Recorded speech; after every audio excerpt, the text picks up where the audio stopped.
Throughout this voyage, we've learned a lot about ourselves, about the world, and about our own shared faith. When we started this project, we had many questions about the world of Christianity. Hi, my name is Connor Dowd. I am a junior politics major at the Catholic University of America in Washington, D.C. Hi, my name is Emily Tomich, and I go to Elon University in North Carolina.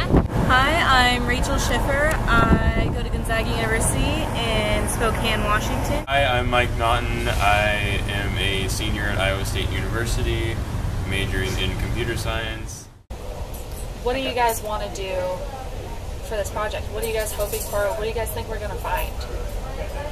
I'm hoping to see how religion has influenced the government and politics. I'm really just interested to see how Catholicism spread, because I understand how Catholicism spread in Europe, but I don't really understand how it's reached Latin America and Africa. That's a really good point. I'm really curious to see the different forms of worship and how people live out their faith, if they even do live out their faith. I'm just curious to find out how religion plays a role in government and where we're going and how prevalent it is when you're walking down the street. I'm really excited for what we're going to find, too. I'm really excited about this project. What about you guys? Yeah. Our adventures started in Europe, the home of many of our ancestors. It is a continent full of famous churches and cathedrals, from St. Patrick's Cathedral in Dublin and the Cathedral of Berlin, Germany, to Winchester Cathedral in England and Notre Dame in Paris. But, we wondered, beyond these intricate facades, what was Christianity actually like in Europe? Yo trabajo en la torre de Poniente, que está al lado de la catedral, Sí. y los domingos la afluencia de público es de personas mayores. I work in the tower in the side of the cathedral on Sundays. The majority of people coming to church are elderly. To get young people is more difficult. However, the group is medium. Influence of the church on politics in Spain is a little less extreme with the political party we have now. It's a little more to the right. But nowadays, there's not as much influence as there was on other times. The consensus is that we live in a moment when we can sympathize a little more with the church, but not to the same extreme. I heard that you went to Mass in Spain. How was it? Yeah, it was really interesting, actually. Everywhere we went in Spain, we saw big churches, we saw all these big, magnificent, beautiful things to God. We saw angels and saints and all sorts of things, but I was really surprised when I went to Mass. It was very empty. I went to a 10 o'clock Mass on a Sunday. I went in Spain, I went in the Canary Islands, and I also went in Portugal. And everyone was a lot older. The people were, I would say, if I had to guess, the average age was about 60 years old. And I was just really surprised that that there weren't a lot of youth. There weren't many people under the age of probably 60 at the Mass, aside from me and my friends. What'd you guys experience? After thinking back about Spain, I really feel that that's really true, that we saw all these giant cathedrals that were built centuries ago, but that Catholicism and Christianity is a very old religion and it's very popular among the older people, and it's definitely ingrained in the culture and in the history, especially the Spanish Inquisition, but I feel like it's almost a dying religion. Yeah, the churches really seemed more like museums than anything else. It was just like, this is where we keep all of our information about God, and you can come here whenever. It's your choice to come to church or not. It's not culturally expected to go to church. When I was in Cordova, I went to La Mezquita, which is a Spanish mosque that was converted to a cathedral during the Spanish Inquisition, and I faced a lot of inner turmoil and conflict about how there's this Christianity and Catholicism that has met so much opposition and violence, and that they drove out other religions, and how it's considered supreme in Spain. What do you guys think about that? When I went on one of my trips with SAS, one of our tour guides said that one of the ways that the Spaniards solidified their borders is by expelling the Moors, who had brought Islam with them. So that's definitely another aspect of Spain, pushing out other religions.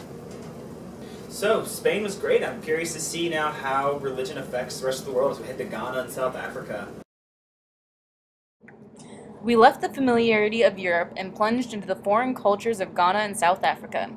We wondered how Christianity was involved in the enslavement of the African people, how the missionaries of Europe influenced religion across the African continent, and whether tribal religions were still practiced. If you take a drive around Accra, you will find that a lot of the kiosks have labels. God is my provider. Holy Spirit, you know, it reflects in the daily lives of the average Ghanaian. And yes, politicians you would hear make analogies in the Bible and all of that. When they're milking the masses, that kind of thing. So we're very religious based in Ghana, predominantly Christian. The rest are Muslims, and we have the traditional worshippers too. And our lives revolve around our mode of worship, which is predominantly Christian. So yes, I see that a lot of Ghana, is religious. Yes. Anything to add there? Yes. Just to add a little, Christianity was not a religion. It's a borrowed religion. It came to us. So you were asking if it affects our culture and all those things. Yes, it does. It's changed a lot. You don't see so much of us practicing cultural stuff because Christianity frowns on it. So there are sacrifices, there are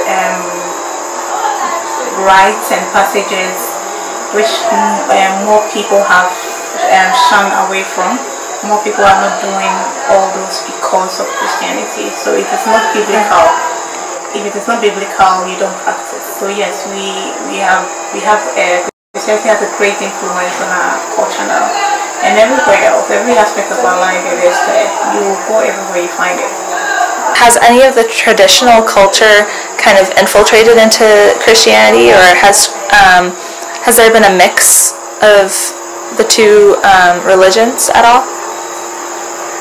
In some cases, there have been compromises, and so you will find that the church allows for some traditional practices and sort of endorses it, and some of it is reasonably so. A naming ceremony, what we call in Ghana outdooring ceremony. So when a child is born, after 7 days, you name the child, and traditionally this is the norm. After the 7th day, you name the child. Usually you take the child, symbolically you put water, you dip your finger in water and touch the child's tongue, and then you dip your finger in alcohol and place it on the child's tongue as well, and then you say to the child, this is water, this is alcohol, so learn to tell between the two. You're either honest or you're dishonest. You learn the truth or evil. This is all symbolical, and this is done in the church.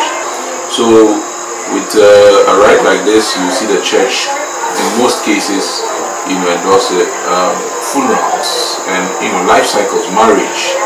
In Ghana, it's when you have a customary marriage. I know in Europe and in the West, you just see someone and you decide you're in love and you get married. That's the end of the story. In our part of the world, it's not so. You have to, the families are involved. If you want a girl, there's a price for her. You go and pay the price, all of that. Now, when you go through that legally, you are recognized as a married couple, and so that's what happens. What happens for most marriages, the couple get married traditionally, and then the church also comes in, and endorses it with the marriage in church. Sometimes the pastor actually goes to the traditional marriage. It's expected. It's supposed to be the foundation. Okay. Yes. You have to do the traditional marriage before you can be blessed in a church. I find that an interesting question, particularly Ghana, let's say. Why is Christianity so vibrant in a place where the people who brought that religion came to enslave you? I mean, isn't it odd? Isn't it strange? Isn't it a wonderful mystery as to why people who have embraced the religion of those who enslaved them. But I honestly do think, obviously this is biased by my own adherence to Christianity. I think that the Ghanaians, Africans in general, because Christianity is exploding in Africa, have found and heard in the story of Christianity something that speaks to their spirituality and to their yearning and their need in an extremely, extremely powerful way. Much of what's growing is Pentecostal Christianity. And of course, Pentecostal Christianity sort of lives with this sense that ecstatic spiritual experience is available to everyone, just right easily. And I think that is so similar to the African worldview, where the spirits are here, they're easily accessible. So I think there's some parallels between a Pentecostal Christian worldview and the relationship of the spiritual to the normal that is very attractive. It doesn't require an African to abandon his worldview in any respect. So. European colonialism is evident all over the world. However, Latin America is a unique convergence of European colonialism and African tradition. We were eager to see how this would influence Christianity. Did you guys get to go to Corcovado and see the big Christ the Redeemer statue? Yeah. That was awesome. The views were amazing and the statue was That was awesome. so awe-inspiring. Did any of you guys get to go to favela? No, I did not. I I avoided that.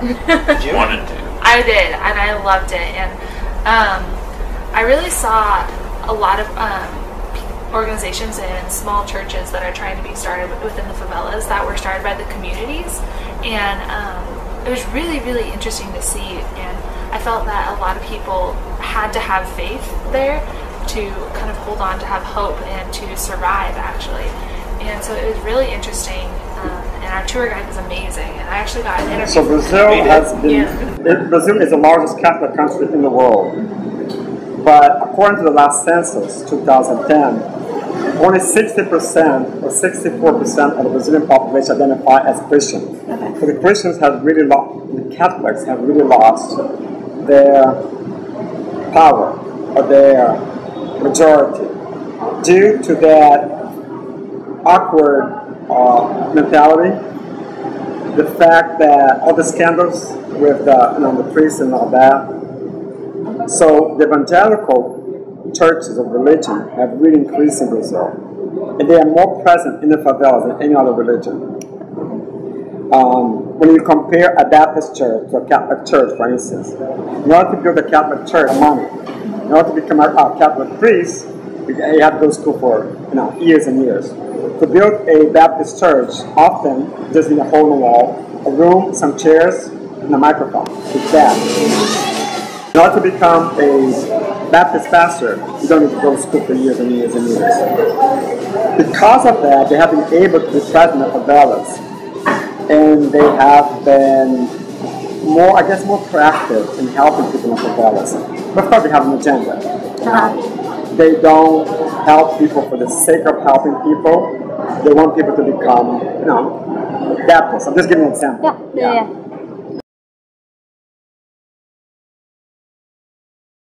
Yeah, pretty much, because we have a tendency to be conservative, even though I think we are the most liberal country in Latin America. But because of the heavy influence of Catholicism, we tend to be conservative, in everything, in every aspect of our society. Do they live out their faith as well, in your opinion? In my opinion? Yeah. No, I don't think so. No. I think being a Christian, especially a Catholic in Brazil, is a given. Like I was raised Catholic, but I'm not anymore. Okay. You're baptized, when you're very little. You don't have much say about which religion you're going to follow. The Christians quickly converted the Indians and the Africans into Catholics. So during that process, a lot of the Indians' religion was hidden, or they tried to destroy that. So the Indian influence, there's very little influence of the Indian culture. It's present, cultural religion, but it's very, very small, unfortunately. Candomblé was a religion bought with the slaves, was prohibited to be practiced, was against the law to practice candomblé since 1930s. It's a religion that is related to nature. We believe that in each element of nature, the ocean, the air, there is a god or goddess. And candomblé is defined according to nature, according to those god and goddess. Okay? Yeah. So each element in nature has a god. And candomblé is a religion that's practiced in a very social way. There's dancing and drumming, and people, with food, and it's a very, I would call it, very social religion, where all the people are invited to participate in some level or another, either by eating or drinking or dancing or playing music. Well, it's interesting that Brazil is going through the same sort of withdrawal from Catholicism that is happening elsewhere. Yeah, it's like all over the world Catholicism is just kind of like dying down, and it's not really having an influence anymore. Yeah, but I was surprised to hear the growth of the evangelical church. It's just like in the United States, it's growing and having a larger influence as the one is shrinking. So Christianity isn't necessarily shrinking. And it was really interesting because it seemed like people preferred evangelicals because they were so lively in their faith, and they really expressed it like Catholicism was based in tradition and really boring.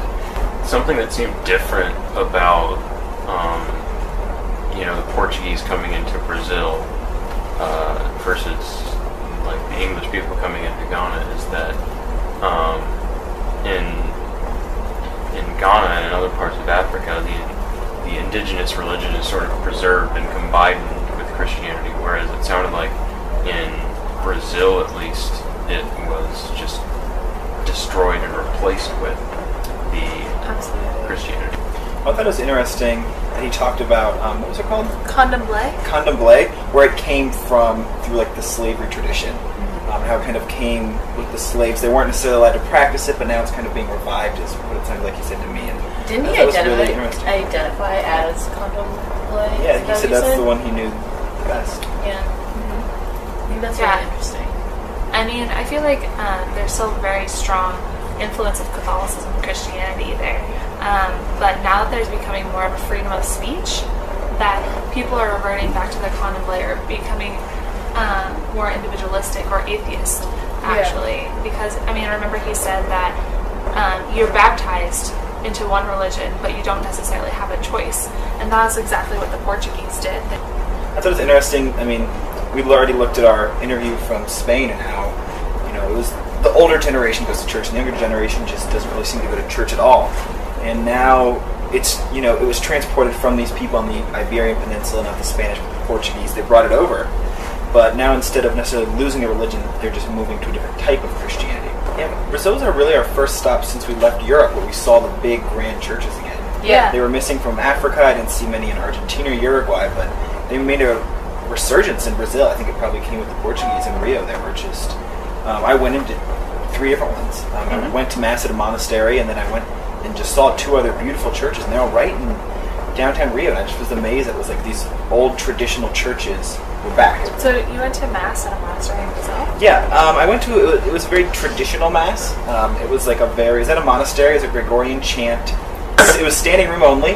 Wow. But again, there was a lot of old people, and some families were there, but they missed the middle generation. So I think we all kind of just agree that although on the outside there was a very heavy influence of Catholicism and Christianity through like the churches and the arrival of the religion through colonization of the Portuguese, I feel like on the inside it really isn't as practiced. Clearly, Christianity is dying in Europe. I think one of the interesting questions is, given the similarities between Europe and the United States, why is it not dying in the United States the way it is in Europe? I don't have a profound answer to that question. Clearly, the statistics and the reality in both Africa and Latin America is that Christianity remains incredibly vibrant, and most people are claiming that the the majority of Christians are now living south of the equator. I mean, I think it's the power of that story of God's solidarity with the poor and the oppressed, of forgiveness and love that is at the center of that story. That's what makes it powerfully attractive. I think what makes the United States both a powerful force for good in the world, but also the primary source of the evil we do in the world, is our sense of what's sometimes called American exceptionalism. This idea that somehow we are unique people that have a unique divine destiny and a unique divine mission in the world. And I think that tends to make us very self-righteous and very aggressive and very global in our reach, but global from a very ethnocentric sort of way, and I think unfortunately Christianity has contributed to that. I mean, part of what we think makes us exceptional for a lot of people is that we're a Christian nation. Where does that idea of being a chosen people with a unique destiny come from? Well, that's deep in the Christian story. So at one level, I think Christianity has had a very negative impact to the degree it nourishes the negative side of American exceptionalism. And the positive side of that is we have this profound sense of responsibility to do good, and we do a lot of good. Where I hope we can do a better job is to challenge that sense of exceptionalism, to help us to see, as a man said to me in Argentina, and one of my students said, what do you want from us as Americans? He said, I want you to realize you're a part of the world, and just a part of the world. Looking back, we were able to find answers to many of our questions. We found that the once powerful Catholic Church, itself on the decline, spread Christianity across the world through exploration and exploitation. Catholicism once dominated the Christian world. But now, new Protestant traditions, those with energetic services focused on community and tolerance for local customs, are on the rise in southern hemispheres and elsewhere. We witnessed a decline of Catholicism in Europe, experienced an explosion of Pentecostal traditional faith in Ghana, and observed a Christian revitalization in Brazil. We now head home to the United States with a new perspective on life and on our faith. We anticipate being more open and looking for how Christianity influences our own lives and cultures